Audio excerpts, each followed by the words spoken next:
Olá, meus queridos amigos do canal José Neumann e Pinto no YouTube. Hoje é sexta-feira, 10 de fevereiro de 2023 e venho comentar aqui a descoberta de que o governador afastado, descoberta pela Polícia Federal, que o governador afastado do Distrito Federal, o Ibanez Rocha, foi avisado pelo menos pela presidente do Supremo Tribunal Federal, da invasão, pelo menos, do Senado, e não tomou atitude nenhuma. A Polícia Federal só veio descobrir isso quando pegou o telefone dele. Imagina quando pegar o do Anderson Torres, né?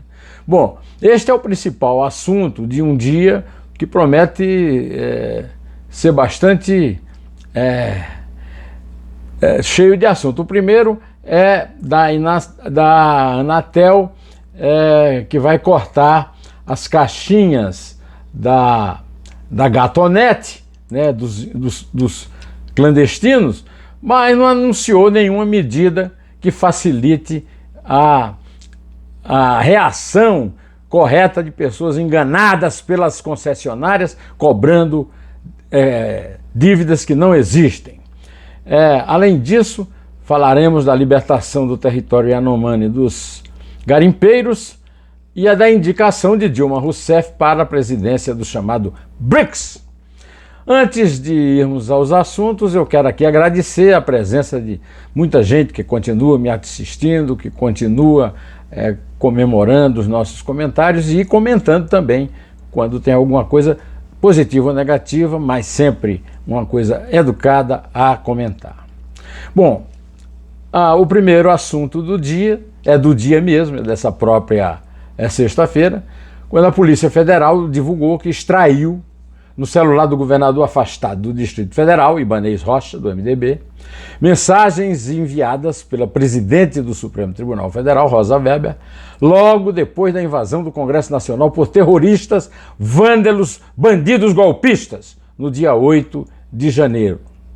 Bom, meus amigos, a consequência razoável disso aí é o seguinte: ele está afastado e afastado ficará.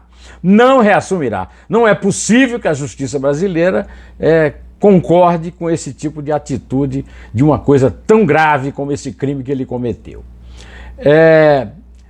Ele foi coerente com o fato de ter autorizado o seu então secretário de Segurança Pública, Anderson Torres, ministro da Justiça e da Segurança Pública no governo Bolsonaro, a fugir para os Estados Unidos, de onde foi repatriado por pedido da Justiça Criminal brasileira para responder, e chegou dizendo que perdeu o celular, que não tem mais o celular, e só Deus sabe o que esse celular contém, que pode ser pior ainda do que o do Ibanez Rocha.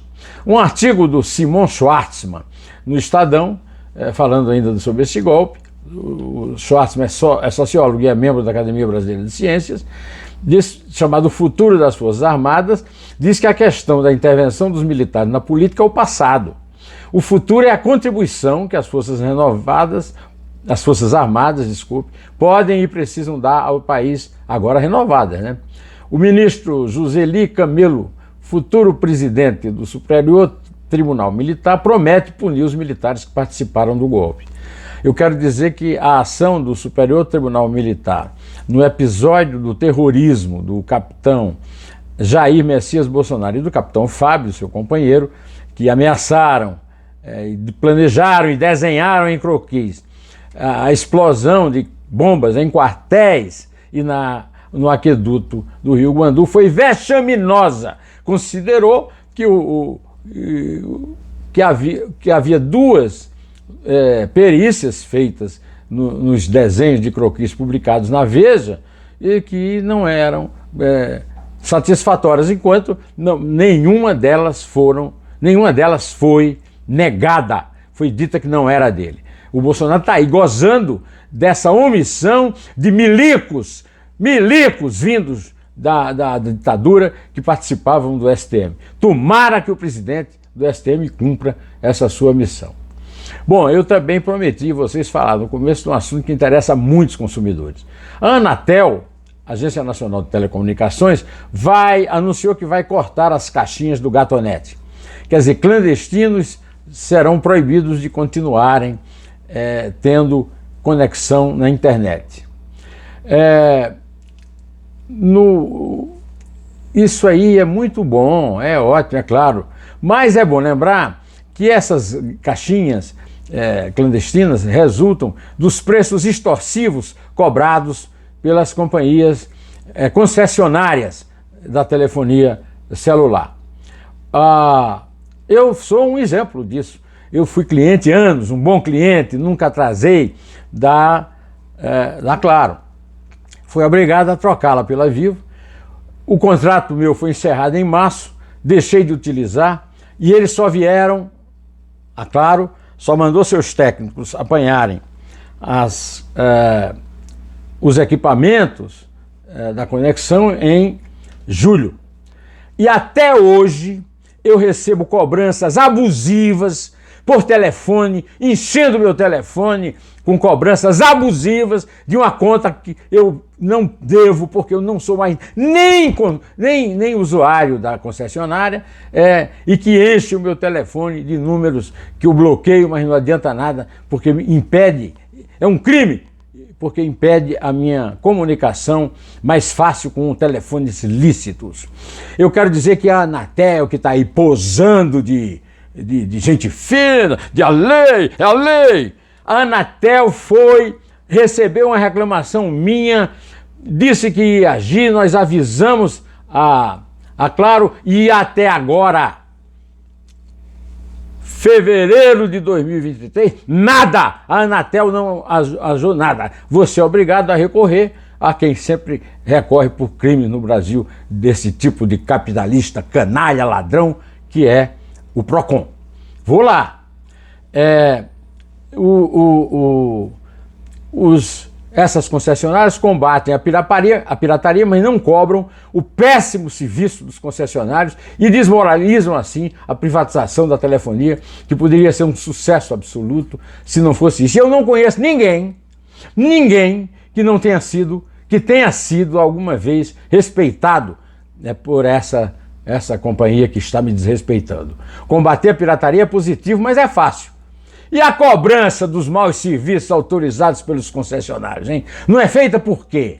Tem gato aí ganhando dinheiro dentro da Anatel ou dentro das empresas? Isso é o que a justiça poderia apurar.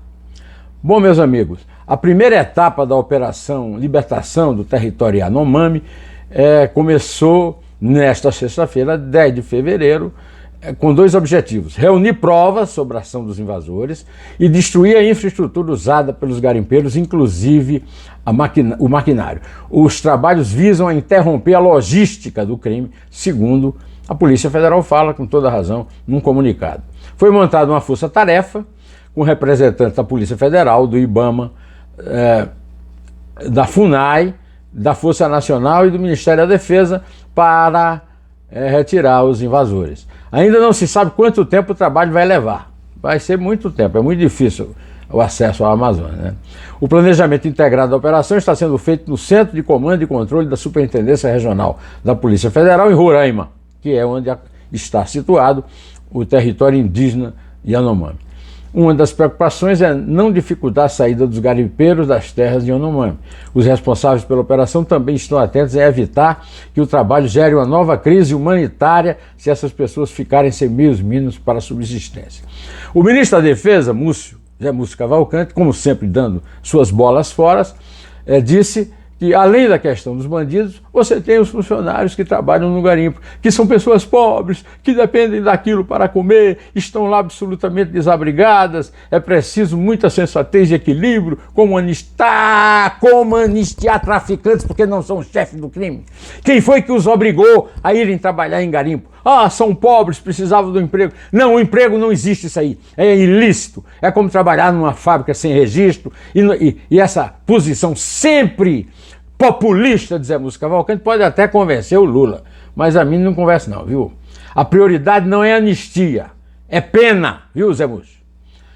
Não é mais uma possibilidade, mas uma certeza, né? Por indicação do governo Lula, Dilma Rousseff presidirá o Banco do BRICS, instituição criada em 2014 que reúne Brasil, Rússia, Índia, China e África do Sul. Desde o começo do governo, o Lula está tentando livrar a cara de Dilma, né? O Temer é denunciado ao Ministério Público Federal aliás, o Ministério Público Federal é denunciado por chamar golpe impeachment de Dilma. É o Lula que chama, e ele não tem nenhuma razão. Quem tirou a Dilma da presidência não foi o Temer, o vice que ele escolheu para ser vice da Dilma. Foi o petista ministro Ricardo Lewandowski, amigo da família Silva, lá de São Bernardo, que presidiu junto com o Renan Calheiros a sessão do Senado, inclusive que liberou a Dilma para ocupar cargo público. O eleitor mineiro não caiu nessa e ela ficou em 4º lugar na eleição para o Senado. Agora o Brasil tem o ok dos outros países, membros, e o governo já acertou com o Marcos Troíjo sua saída do cargo já este mês. Na nossa republiqueta bananeira, vale a expressão imperial: rei morto, rei posto. Bom, hoje é sexta-feira, é o dia em que sai publicada a minha coluna na revista Cruzoé, e depois ela sairá também, o texto sairá também no dono da revista Cruzoé, que é o site O Autonomista. O título é que ninguém ganhará a guerra da autonomia do BC. E aquele olhinho que sai antes do texto é: a guerra retórica de Lula contra os juros altos e a gestão de Campos Neto, nomeado por Bolsonaro, vitimará a economia, ou seja, o cidadão. E o último parágrafo desse meu artigo, que você pode ler se for assinatura da Cruzoé ou do antagonista ou dos dois, eu ponho junto aqui o link, né, da coluna, é o seguinte: a frente ampla de Lulinha pacificador foi substituída no governo por campanhas como essa contra a autonomia do neto de Bob Fields e, sobretudo, pela reconstrução de patranhas mais difíceis de engolir, como a plena indulgência gozada pelos políticos de todos os jaezes, que reescreve a história do Brasil com o beneplácito de muitos humildes. E Dilma Rousseff, deposta da presidência pelo martelo de seu companheiro Ricardo Lewandowski, virou vítima do golpista, entre aspas, Michel Temer, seu companheiro de chapa escolhido pelo chefão dos Partidos dos Trabalhadores e comandante-chefe no Diário Oficial do Poder Legislativo da República Federativa do Brasil. Meus amigos, muito necessários ainda serão os Gregórios de Matos, que fez aquele poema Bahia, ou quão dessemelhante, né? Aquele soneto, que em quaisquer plagos do pinorama original tiver queixas a fazer dessa casta encastelada e dominante, com baraço, cutelo e chumbo da imprensa oficial.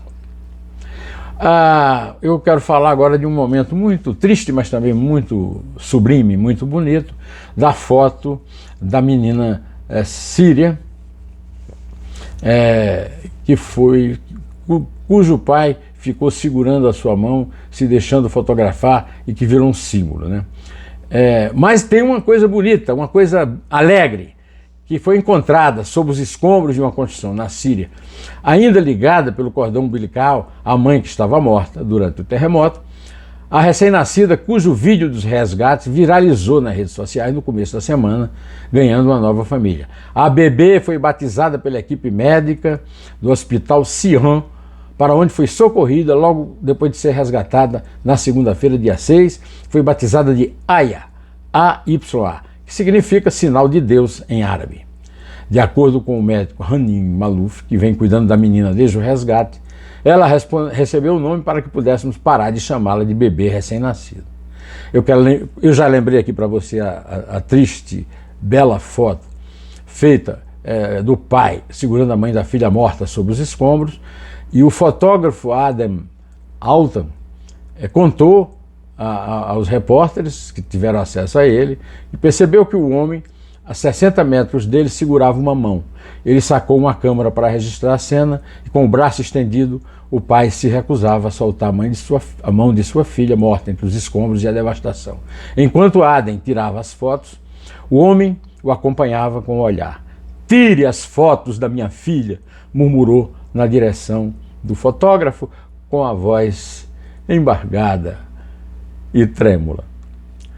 Olha, um teste de DNA testou a penetração da genitália da denunciante do estupro do Daniel Alves, cujas tentativas de defesa vão tornando o ex-lateral reserva da seleção de Tite e ex-pandeirista do ônibus da seleção no fracasso lá do Catar, né? Dani Alves, né? É uma demonstração de que o futebol brasileiro está passando por um momento triste, inclusive na Justiça Penal Internacional. Antes de terminar, eu quero dizer que a entrevista de Modesto Carvalhosa foi publicada sábado passado, né, dia 3, continua aqui para você ver como ela foi boa, e também o 2 dedos de prosa do presidente da Academia Rio-Grandense do Norte de Letras, o poeta Diógenes da Cunha Lima, aqui no canal do Neumann. Eu convido vocês para verem, porque vocês vão adorar, isso eu garanto, tá? Bom, vou ficando por aqui, direto ao assunto. Em té!